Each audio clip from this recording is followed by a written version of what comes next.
Di saat itu aku pakai baju warna pink.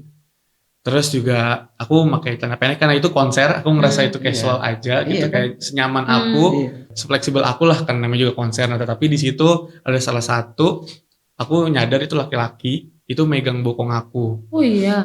Di situ Di kayak tengah-tengah konser, di tengah-tengah rame-rame itu. konser, di rame-ramean itu aku ngerasa kayak langsung nge-freeze, kayak literally Gak bisa nggak bisa ngapa-ngapain. ngapa-ngapain. Aku di tengah-tengah konser itu langsung diem.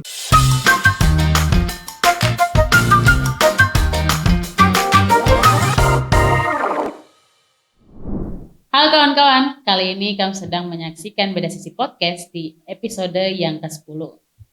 Kita kedatangan narasumber yang bernama Alfa Maldini yang merupakan seorang mahasiswa sekaligus seorang aktivis untuk perempuan dan juga kaum minoritas seperti LGBTQ dan lain sebagainya. Kali ini kita mempunyai cukup cerita yang menarik sekali karena Alfa atau yang biasa disapa dengan Fafa memiliki pengalaman menjadi korban pelecehan seksual. Baik, selamat datang Alfa di Beda Sisi Podcast. Halo Kak Rasi dan Kak Iwan. Ya. Terima kasih udah mengundang aku nih untuk ngobrol bareng di sini. Sama-sama Alfa. Makasih juga karena kamu sudah berkenan untuk hadir. Berat banget loh untuk cerita sesuatu yang sesensitif ini di Indonesia loh ya. Iya. Kan dan apalagi laki-laki nih. Akuin lah ya, kita ya. Egonya kan besar banget, nggak mau dipandang sebagai laki-laki yang lemah atau laki-laki yang cengeng. Tangis saya nggak boleh gitu kan. Nah, ya bisa ceritain nggak? Awalnya gimana? Iya Kak, sebenarnya awalnya mungkin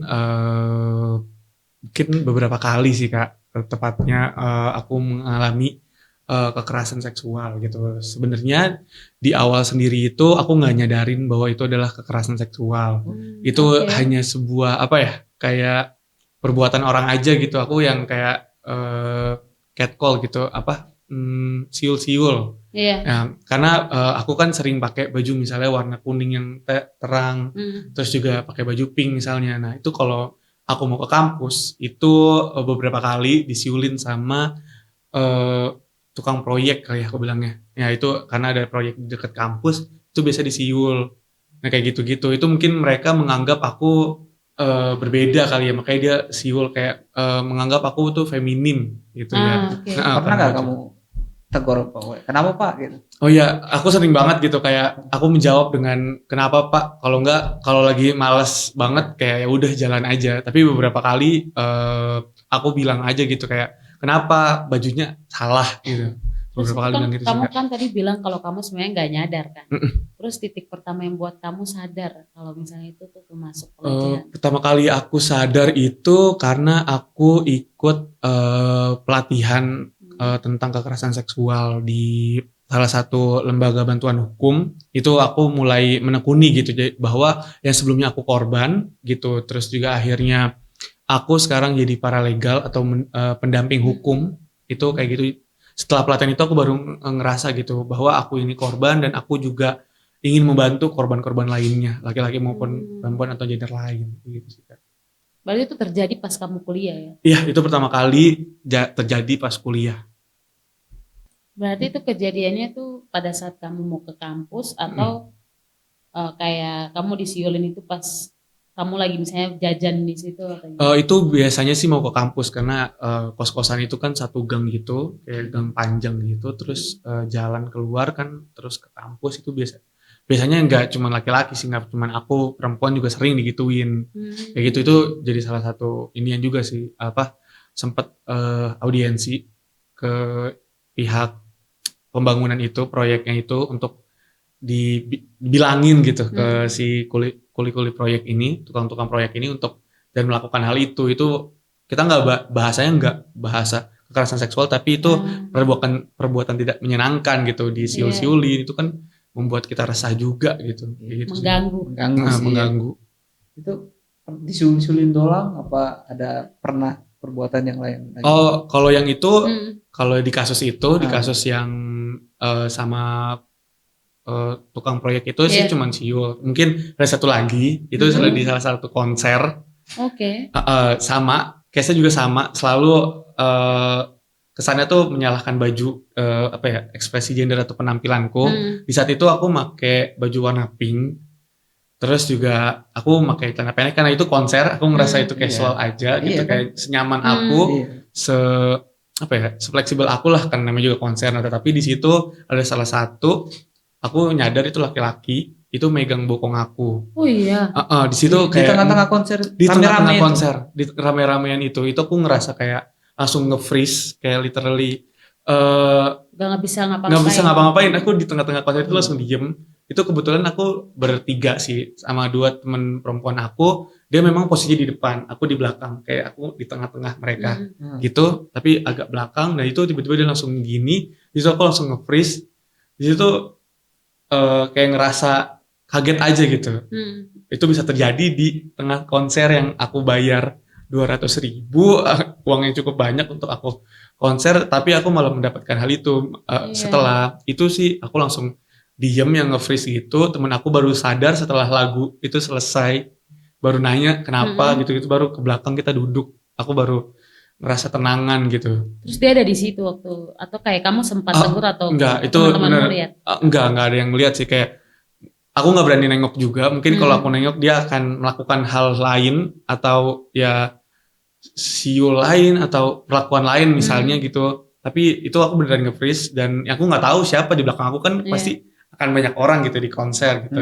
Kayak gitu salah satunya tuh. Jadi berarti kamu nggak tahu ya wajah pelakunya itu gimana? Enggak sih, aku nggak tahu, bener-bener kan gelap ya biasanya kalau konser, cuman ada lampu panggung aja. Itu beneran kayak aku nggak tahu siapa di belakang aku, tapi itu aku tahu laki-laki. Terus kamu cerita ke teman cewek? Iya, aku cerita ke teman itu aku udah jadi paralegal gitu. Jadi aku punya first aid psikologi gitu, bahwa kalau aku nge-freeze aku harus ngelakuin apa kayak gitu-gitu. Aku juga akhirnya aku nge-freeze, aku diem karena aku nggak mau egois juga ke teman-teman aku yang udah sama-sama bayar, yang pengen have fun juga di acara itu. Jadi aku kayak lebih baik aku diem, nge-freeze sendiri, baru setelah lagu itu selesai baru aku mundur gitu sih.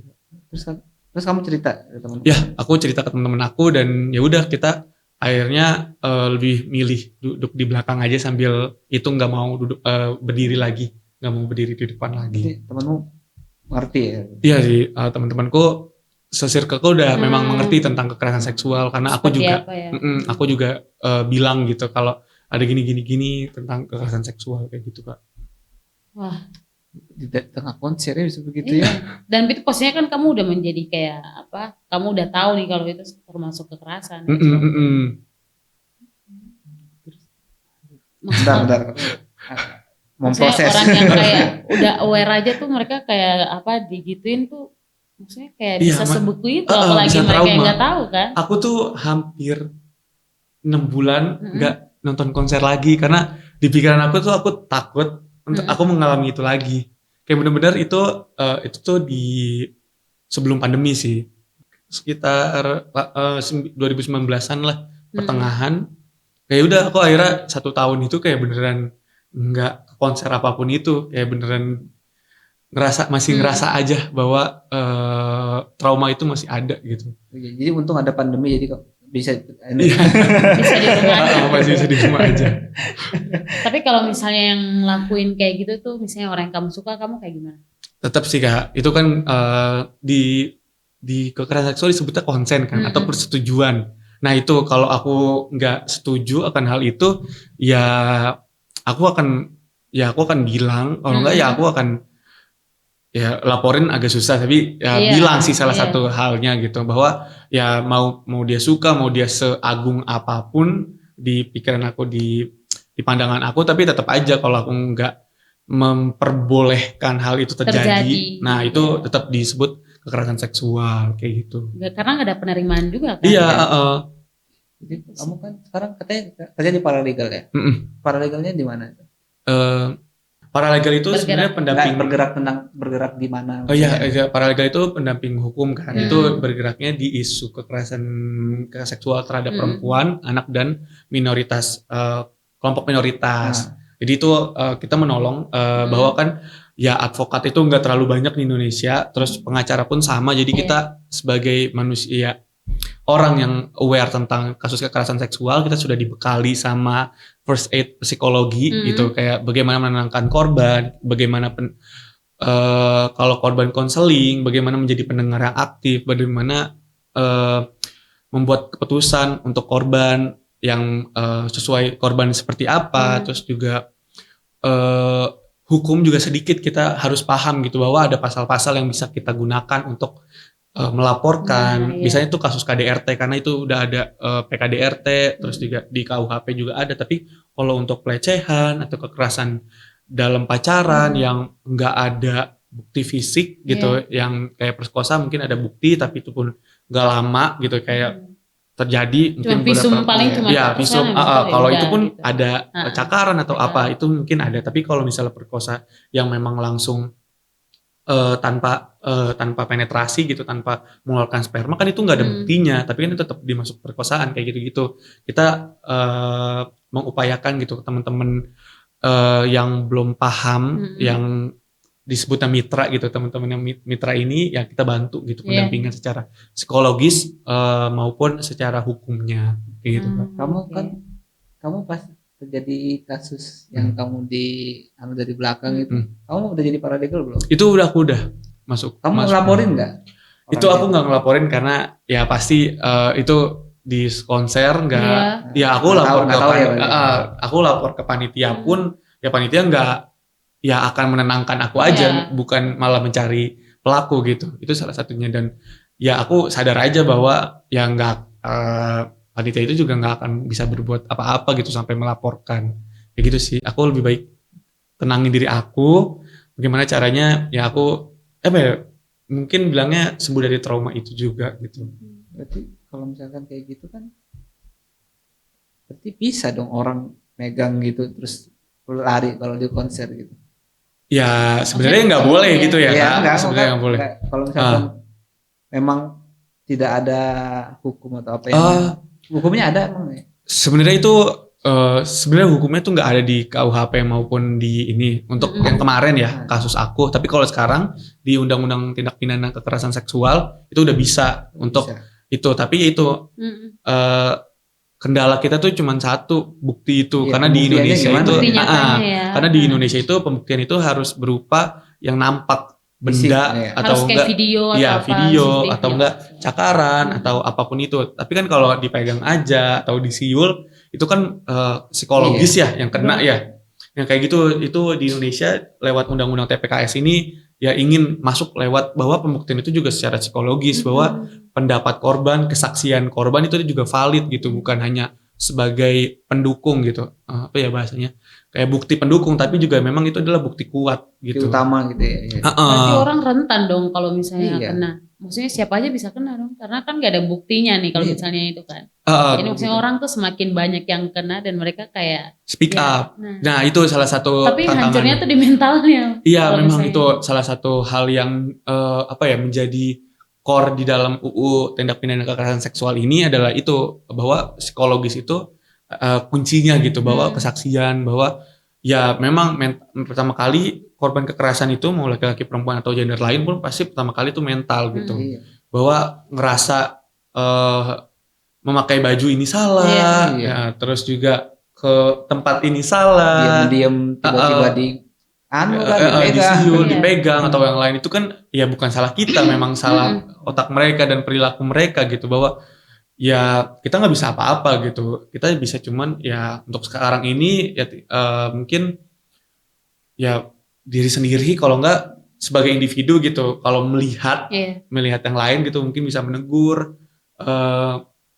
ya menolong mungkin kayak gitu-gitu sih Kak. Tapi kalau menolongnya tuh kayak menolong kayak bantu ikutan speak up atau kayak gimana pas? Mungkin kalau kejadian kalau kejadian itu mungkin kalau itu biasanya distraksi, mungkin di kendaraan umum ya atau di konser itu kan intinya sama, lingkupnya itu di situ aja gitu. Untuk pergi itu agak susah kan. Kalau crowded gitu, itu mungkin kita bisa berdistract gitu. Kalau kita ngelihat di depan kita mungkin ada mau melakukan atau sedang melakukan, misalnya lagi gini atau mau megang gitu, itu mungkin kita bisa mendistract, kayak tiba-tiba giniin, gitu. Ya atau apaan kayak gitu-gitu sih. Itu berguna sih menurutku, melihat juga beberapa campaign gitu tentang itu, Hmm. bahwa mendistract. Terus juga kalau memang sudah terjadi misalnya dan pelakunya kabur tapi korbannya masih di dalam transportasi itu atau di tempat konser atau misalnya masih di situ, Ya. itu kita bisa bantu menenangkan gitu, kayak dibawa duduk, terus juga ya Tenangin lah pokoknya. ya nenangin lah, itu salah satu hal distraksi kayak gitu, salah satu hal yang menjadi first aid psikologis kalau kita sebutnya.